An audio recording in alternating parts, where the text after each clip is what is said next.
good morning everyone. Today's our topic is motion of the earth. क्या है आज की अपनी topic? Motion of the earth. मतलब मोशन ऑफ द अर्थ हम लोग क्या कह सकते हैं? मतलब मोशन ऑफ द अर्थ को कहते क्या है? मतलब आप जैसे देख लीजिए, अर्थ का जो है रोटेशन होता है, जो मैंने बताया था वेस्ट टू ईस्ट जो रोटेशन होता है, और एक होता है रिवॉल्यूशन। ठीक है, रोटेशन क्या है? दिन और रात को चेंज करता है, और रिवॉल्यूशन क्या है कि पूरे सीजन्स चेंज करता है। मतलब रोटेशन मतलब अर्थ ऐसे घूमता है ना, रिवॉल्यूशन मतलब जैसे ये सन है, अर्थ ऐसे घूमता है। ठीक है, पूरा ऐसे घूमता है, तो उसे कहते हैं रिवॉल्यूशन। ठीक है, सारा गेम डिपेंड करता है ब्रो किस पे? रोटेशन और रिवॉल्यूशन पे, पूरे अर्थ का मोशन। ठीक है, तो आइए जानते हैं कि रोटेशन और रिवॉल्यूशन क्या होता है। ठीक है, जब अर्थ अपने एक्सिस पे घूमता है, ये है आपका अर्थ। ठीक है, और ये इसका एक्सिस है, थोड़ा टिल्टेड है। अरे मैं तो ज़्यादा टेढ़ा बना दिया। ठीक है, थोड़ा टिल्टेड है। तो जब ये राउंड करता है, ठीक है, जब ये रोटेट करता है, क्या होता है? 24 डेज मतलब 24 आवर्स। ठीक है, एक दिन बदलता है। तो जब ये इधर आता है, और मान लीजिए ये सन है, ठीक है, ये सन है, तो इसकी रोशनी क्या आती है? डायरेक्ट यहाँ भी पड़ती है और यहाँ कम पड़ती है। ठीक है, ये नॉर्थ पोल वाला जो हिस्सा है यहाँ पे ज़्यादा पड़ती है, और साउथ वाले हेमिस्फीयर पे कम पड़ती है। तो जब ये सारी किरणें ऐसे पड़ती हैं, तो यहाँ हो गया सुबह, और जैसे जैसे ये घूमेगा वैसे वैसे हो जाएगा दोपहर, और इधर क्या हो जाएगी? रात हो जाएगी। ठीक है, तो ऐसे 12 घंटा दिन और 12 घंटा रात यूजुअली समझ लीजिए। तो ये आपका मोशन ऑफ द अर्थ है, और ये रोटेशन है। और रिवॉल्यूशन जब होता है, इर्द गिर्द सन के मंडराता है अपने एक्सिस पे, ठीक है, तो उसे क्या कहते हैं? रिवॉल्यूशन। अच्छा, तो रोटेशन क्या होता है?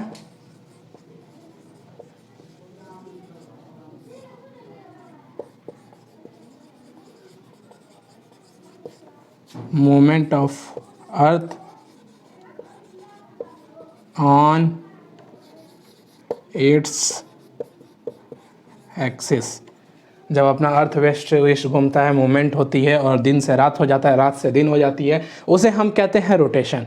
ओके, मैंने बताया अभी, जब रोटेशन और रिवॉल्यूशन साथ होता है, ठीक है, घूमता भी है, फिर अपने जो आपका उसका एक्सिस है उस पर घूमता है, ठीक है, तो उसे कहते हैं रिवॉल्यूशन। जब दोनों एक साथ हो, रोटेशन रिवॉल्यूशन एक साथ हो। ठीक है, हमारा जो अर्थ है वो पूरा रोटेशन कंप्लीट करने में 24 आवर लेता है। क्या लेता है? 24 आवर। ठीक है, और जब पूरा 24 आवर कंप्लीट होता है रोटेशन का, तब जाके होता है 1 डे। ठीक है, 1 डे ये रोटेशन का है। ठीक है, और रिवॉल्यूशन कंप्लीट होने में क्या लेता है? 365 डेज। ठीक है, लेकिन 365 डेज और 6 आवर, और ये 6 आवर जो होता है वो 4 साल में हम लोग थोड़ा थोड़ा बचा के रखते हैं, सेव करके रखते हैं। 6 घंटा 6 घंटा 6 घंटा, और 4 साल के बाद से एक दिन बन जाता है। 6 × 4 = 24 आवर। इसे ही कहते हैं लीप ईयर, और ये हो जाता है फरवरी में 29 डेज़ का। यूजुअली फरवरी जो होती है 28 डेज़ की होती है, लेकिन जब ये 6 आवर जब हम लोग सेव करते हैं ना, तब जाके ये 4 साल में 24 आवर बन जाता है। 24 आवर मतलब 1 डे कंप्लीट। आगे बढ़ते हैं। अच्छा, ये बताइए, अगर अर्थ जो है हमारा वो रोटेट करना बंद कर दे तो क्या होगा? अंदाज़ा लगा सकते हैं आप लोग? सारी चीज़ें बर्बाद हो जाएंगी।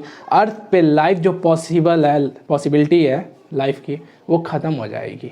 ठीक है, कैसे? मैं बताता हूँ।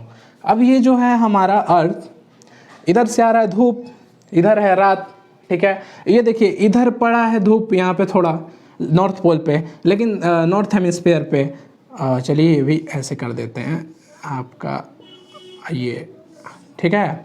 तो यहाँ पड़ा है, क्या नाम है, धूप नहीं पड़ रहा है ना, ये डायरेक्ट जो किरणें आ रही हैं यहाँ पड़ रही हैं, यहाँ नहीं पड़ रही हैं, तो यहाँ ठंडी होती है, ठीक है। अभी उसके बारे में बताएंगे, विंटर सोलिस्टिस और समर सोलिस्टिस के बारे में। लेकिन ये बताइए कि यहाँ जो है, यहाँ धूप नहीं पड़ रही है, ठीक है, तो ये क्या हुआ, इधर ठंडी पड़ रही है। तो अगर ये रोटेशन करना बंद कर दे तो हाफ में इधर धूप से पड़ेगा ना, इधर हमेशा रात हो जाएगा, एक तरफ दिन और एक तरफ रात रह जाएगा, ठीक है। तो ये है, अगर रोटेशन ना करे अर्थ तो सारी चीज़ें बेकार जाएगी, पौधों को धूप नहीं मिलेगा, सब चीज़ बेकार हो जाएगी। अब आपको एक चीज़ बताते हैं, ये हो गया हमारा सन, ठीक है। अब जो हमारा अर्थ है जब अपने एक्सिस पे घूमता है, ठीक है, जो उसका बनाया गया एक्सिस उस पर घूमता है, तो किस वे में घूमता है पता है? एप्टिकल वे में घूमता है, मतलब अंडे के शेप में। मैं उतना सही अंडा बना नहीं पाया हूँ, लेकिन अंडे के शेप में घूमता है, ठीक है। अब ये कैसे मैं बताता हूँ।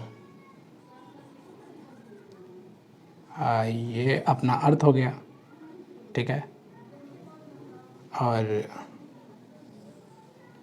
ठीक, फिर यहाँ थोड़ा हम गैप करते हैं, ये भी अपना अर्थ हो गया, ज़्यादा बड़ा हो जा रहा है अर्थ अपना,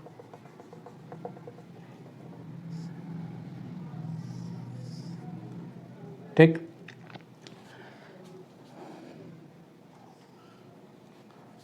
फिर यहाँ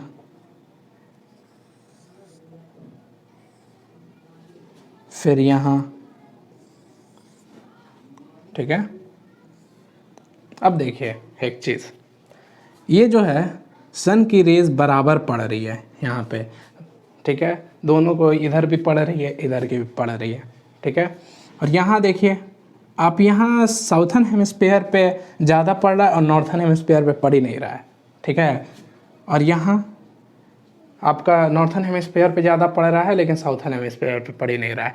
तभी होता है ठंडी और यह गर्मी डिसाइड, मतलब कैसे होता है, सीज़न कैसे कंप्लीट होता है, ऐसे ही होता है। इधर ठंडी पड़ती है, जैसे आप देखे होंगे इसके हिसाब से, अगर रोटेशन के हिसाब से देखो तो अमेरिका में इस टाइम रात होता है, जैसे यहाँ मॉर्निंग चल रहा है तो वहाँ पर रात होता है, ठीक है। तो वो उसी पे डिसाइड करता है, अर्थ के रोटेशन पे। वैसे सीजन डिसाइड करता है, जैसे आप देखें ऑस्ट्रेलिया वाले आपका क्या नाम है, क्रिसमस कब मनाते हैं, गर्मी में मनाते हैं, तो ये इस पे डिसाइड करता है। नॉर्थर्न में क्या है आपका, नदन में क्या है, जो ठंडी जिस टाइम पड़ती है, उधर साउथर्न में क्या होता है, गर्मी पड़ती है, ठीक।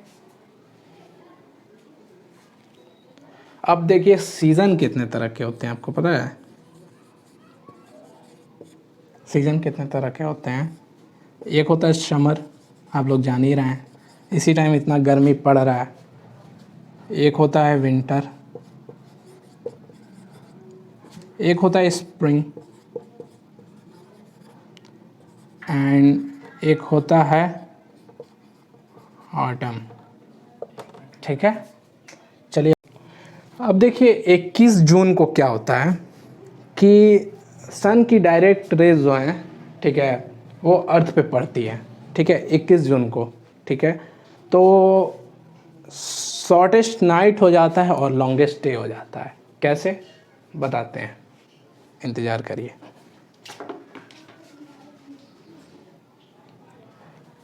अब देखिए कैसे, ये हो गया आपका अर्थ, ये एक्सिस और ये, ठीक है,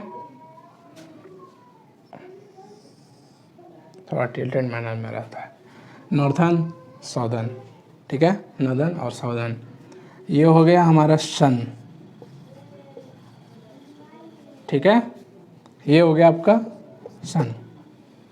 तो जब सन की रेज डायरेक्ट पड़ते हैं ट्रॉपिक ऑफ कैंसर पे, ठीक है, किस पे, ट्रॉपिक ऑफ कैंसर पे, तो नॉर्दर्न हेमिस्फीयर में, यही है ट्रॉपिक ऑफ कैंसर, तो नॉर्दर्न हेमिस्फीयर में क्या होता है ना आपका 21 जून को लॉन्गेस्ट डे होता है और शॉर्टेस्ट नाइट होता है, ठीक है। अब 22 दिसंबर की बात करेंगे हम लोग, ठीक है, बताता हूँ कैसे। फिर क्या हुआ कि नॉर्दर्न में डायरेक्ट पड़ा, ठीक है, तो यहाँ पे नॉर्दर्न में क्या हो गया, अब देखिए क्या है कि नॉर्दर्न हेमिस्फेयर पे डायरेक्ट लाइट पड़ रही थी 21 जून को, तो लॉन्गेस्ट डे और शॉर्टेस्ट नाइट होता है। वैसे ही सदर्न हेमिस्फेयर पे 22 दिसंबर को जब ठंडी होती है, ठीक है, तो भी वहाँ पे क्या होता है ना सदर्न में कि लॉन्गेस्ट डे होता है और शॉर्टेस्ट नाइट होता है। कब? 22 दिसंबर को। फिर देखिए इक्विनॉक्स किसे कहते हैं? इक्विनॉक्स उसे कहते हैं, रुकिए मैं लिख के बताता हूँ।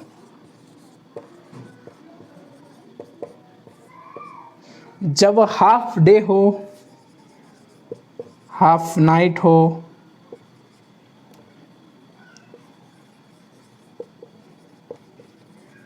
और दिन रात दोनों बराबर हो, ना कि पूरा लंबा दिन और छोटा रात या बड़ा रात या छोटा दिन, ना, ये दोनों बराबर होता है। ये कब होता है पता है? तो ये कब होता है? 23 सितंबर को होता है और 21 मार्च को। आप 23 सितंबर को देखे होंगे, ना ज़्यादा ठंडी होता है ना ज़्यादा गर्मी होता है।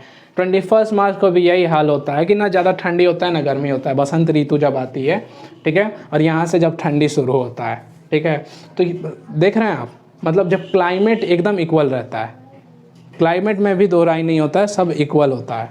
ओके, तो होता है इक्विनॉक्स। ये है क्या है? Autumn equinox. और ये क्या है? ये कब आता है?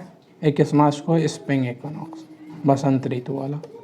ठीक है, ये आपका मोशन ऑफ द अर्थ खत्म हो गया। मोशन ऑफ द अर्थ में ज़्यादा कुछ था नहीं, ठीक है। तो आगे चैप्टर्स में हिस्ट्री और सिविक्स, मतलब पॉलिटी, ठीक है, इन सब को लाने के लिए हमारा साथ दें, ठीक है, आगे चैप्टर में, और हमारे साथ बने रहें, ठीक है, स्टे कनेक्टेड, ठीक है।